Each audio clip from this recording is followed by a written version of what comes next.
Magandang araw po ulit sa inyong lahat at welcome po ulit sa aking channel. Sa video po natin ngayon ay ipapakita ko ulit sa inyo itong workshop ko dito sa aking clamp na Bluebell ulit. Yan, medyo madilim lang kasi paggabi na.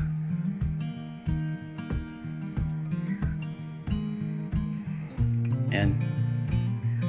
Mahigit isang taon na itong nakatanim mula nung binili ko online at hindi pa ito nagagalaw kahit minsan, kaya ang sukal na niya. So ang gagawin ko siguro dito, lilinisin ko muna, tapos tingnan ko kung may wire na ba or baka hanggang brand selection lang muna.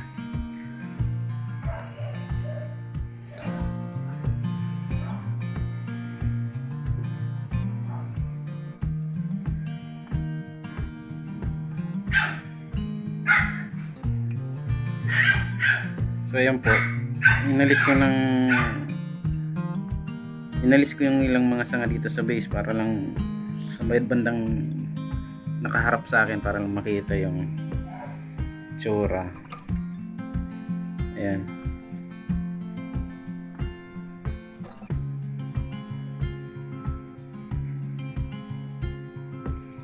So ang gagawin ko nga talaga ngayon dito, alisin ko muna itong napakadami niyang sanga kasi.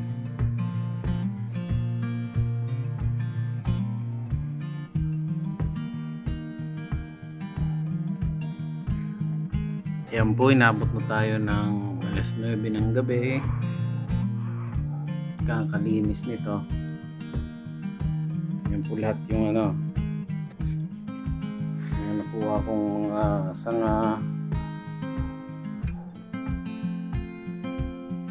Inalis ko dito. Ayan, medyo lumiwanag na siya. Pero bukas ng umaga, i-videohan ko ulit ito para mas makita nyo ng malinaw. Medyo dilim na kasi.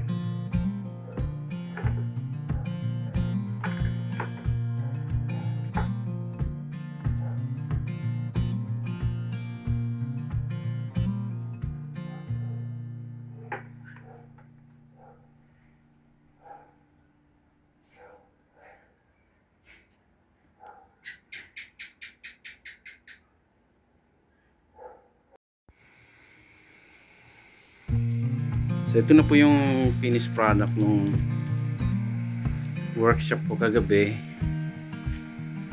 Ayan na po siya. Clamp siya na siksik. Kagabi hindi kasi halos makita ito sa sobrang kapal ng mga sanga niya sa mga dahon. So ngayon po, ganyan lang yung ginawa ko sa kanya. Nilinis ko lang, tapos wala akong wiring na ginawa. Yan, tapos sinakto ko lang yung mga putol ng mga kada isang trunk niya. Multi-trunk kasi ito eh. Maraming, actually ko lang ito, experiment. Wala pa naman akong nabubuong ganitong klaseng materyales. Bluebell ito. Kaya lang ako naiinggan yung bilhin yung mga ganitong materyales kasi yung ugat niya ang ganda tingnan pag pinupost online, parang sure na buhay dahil ang daming root hairs. Saka na excite din ako na makabuo ng ganito kasi halos wala pa ako nakikitang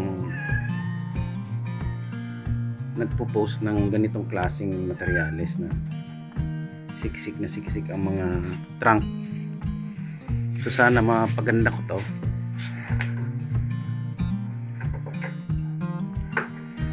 Sa pag pinaikot,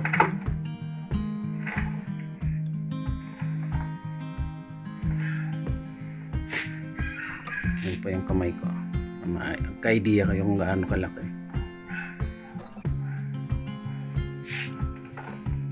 Yan, malaking palanggana po.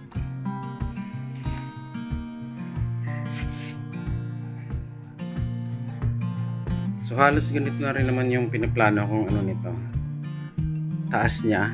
Ang mangyari lang dito, baka mag-wire ako ng ilang trunk para lang yung distribution niya ay magandang tingnan. Pero halos ganyan na rin yan. Ang bala ko kasi dito ay natural lang ang dating niya. So ito magsasanga-sanga lang, magsisiksik. Pero halos ganyan na yan, halos ganyan na rin siya kataas. So yun lang po para sa video natin ngayon. Sana po ay nagustuhan nyo naman po itong aking sharing ngayon, at sana po ay may natutunan naman kayo kahit paano dito sa aking munting video. Muli po ay maraming salamat sa inyong panunood, at happy bonsai po sa inyong lahat.